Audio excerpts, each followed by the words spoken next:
ہم جیسے گنہگار جلسے میں جائیں اور کمیٹی کے صدر کے یہاں فاتحہ پڑھ کے رخصت ہو جائیں کار میں بیٹھ کے، تو سال بھر تک کمیٹی کے دوسرے ممبرانوں کو دکھ ہوتا ہے کہ حضرت ان کے یہاں چلے گئے، ہمارے یہاں نہیں۔ اور کچھ بے باک ہوتے تو کہتے ہیں کہ وہ تو صدر تھے نا اس لیے چلے گئے، غریبوں کے یہاں نہیں آئے۔ حالانکہ غوث پاک کے غلاموں کو غریبوں اور امیروں سے کیا نسبت؟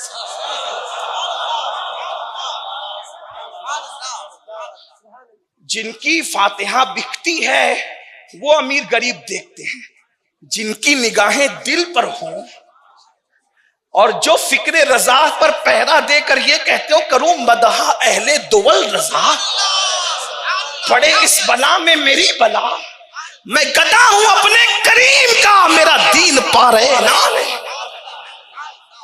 ان لوگوں کی غلط فہمی ہوتی ہے، چلے غلط فہمی نہ ہو لیکن جو وفادار ہوتے ہیں ان کا دل ٹوٹتا ہے۔ حضرت میرے یہاں 2 منٹ ہی آ جاتے، میرے یہاں آ جاتے، 2 سیکنڈ ہی آ جاتے، میرے یہاں آ جا، ہے نا؟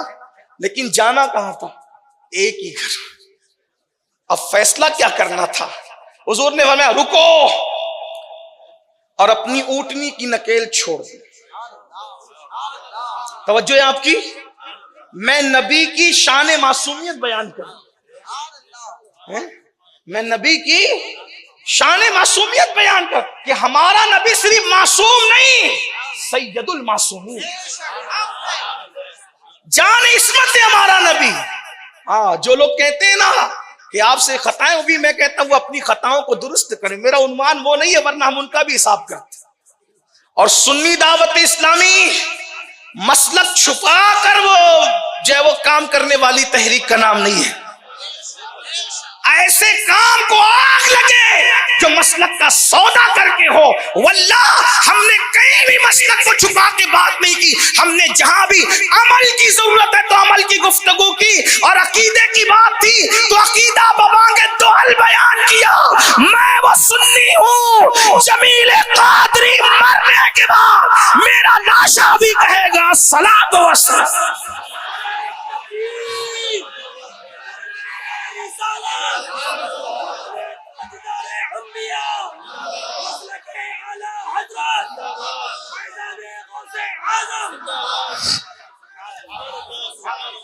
ہم نے کئی مسلک چھپا کے بات نہیں کی، اور ہم تو کہتے ہیں اس کام کو آگ لگے جو کام مسلک کو داؤ پہ لگا کے کیا، اس کام سے بہت بہتر ہے گھر میں سینے میں مسلک چھپا کر بیٹھ جانا جس میں مسلک داؤ پہ لگتا۔ مسلک ہماری پہچان ہے، مسلک ہماری جان ہے، مسلک سوداگری نہیں بلکہ مسلک راہ نجات ہے، کیونکہ میرے امام نے کہا تیرے غلاموں کا نقش قدم ہے راہ خدا۔ مسلک یہ تیرے غلاموں کا نقش قدم ہے راہ خدا، وہ کیا بہک سکے جو یہ سراغ لے کے چلے، اور جنا بنے گی محبان 4 یار کی قبر جو اپنے سینوں میں یہ 4 باغ لے کے چلے۔ اور ہمارا مسلک کیا، لوگ ہم سے مسلک پوچھتے آپ کا مسلک کیا، تو ہمارا مسلک یہ لحد میں عشق رخے شہ کا داغ لے کے چلے، اندھیری رات سنی تھی چراغ لے کے چلے، یہ ہمارا مسئلہ۔ تو عرض یہ کر رہا تھا حضور جان عصمت ہے، سید المعصومین ہے، تو اب توجہ آپ کی، سب کہتے ہیں میرے یہاں میرے یہاں، اور مدینے کے سردار لوگ بھی کہتے ہیں، سردار بھی کہہ رہے ہیں میرے یہاں، رعایا بھی کہہ رہے ہیں میرے یہاں۔ حضور نے جانا کہاں ہے؟ تو اللہ کے رسول نے کیا کیا؟ توجہ آپ کی، کیا کیا حضور نے؟ اللہ کے رسول نے کیا؟ نکیل چھوڑ دی، کہا یہ اونٹنی معمور من اللہ ہے۔ اپنے علماء سے جا کے پوچھنا معمون من اللہ کا مطلب کیا ہے، ابھی اس کی تشریح کروں گا تو وقت ہو جائے گا، میرے پاس صرف 5 منٹ بچے ہیں، حالانکہ میں جو عنوان لے کر آیا تھا میں نے اس کو بیان کرنا، لیکن آج وہ رہ جائے گا۔ تمہید میں بات پوری ہو رہی ہے، میں بات پیرل پوری کر دوں، 5 منٹ کا ٹائم ہے کیونکہ ہمیں وقت پہ نماز جماعت کھڑی کرنی ہے، کیونکہ اس کے بعد اگر میں ذرا بھی ٹائم زیادہ لوں گا تو قبلہ امیر محترم کا وقت کٹے گا، اور میں نہیں چاہتا کہ اتنی مفکرانہ گفتگو کو کوئی ٹائم شارٹ ہو جائے، ہم چاہتے ہیں بھرپور حضرت کا خطاب سنیں، ذکر بھی ہو دعا بھی ہو۔ 5 منٹ بات پوری کر رہا ہوں، توجہ ہے۔ حضور نے کیا فرمایا؟ یہ اونٹنی معمور من اللہ۔ اونٹنی کیا ہوتی ہے؟ اونٹنی کیا ہوتی ہے؟ جانور کو عقل ہوتی ہے؟